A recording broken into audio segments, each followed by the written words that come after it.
சாணக்கியாவின் அதிரடி நிகழ்ச்சி உறைவீச்சு. இந்திய பொருளாதாரம் தானாக வளர்ந்ததா, அரசின் முயற்சியா? டாக்டர் ஆர் வைத்தியநாதன் முழங்குகிறார். ஜூலை 20 சனிக்கிழமை இரவு சரியாக 7 மணிக்கு சர்தார் வல்லபாய் பட்டேல் ஆடிட்டோரியம், பீலமேடு, கோயம்புத்தூர்.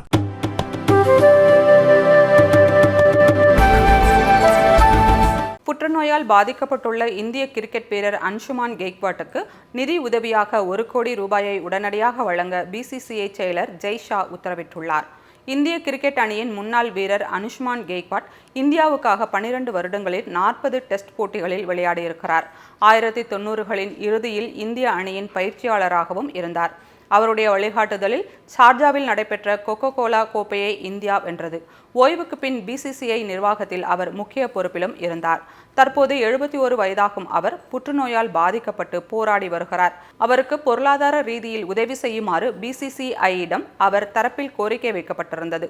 இதற்கிடையே இந்திய அணியின் முன்னாள் கேப்டன் கபில் தேவ் தன்னுடைய பென்ஷன் தொகையை தனது நண்பன் மற்றும் சக வீரரான அன்சுமானுக்கு கொடுப்பதாக அறிவித்தார்.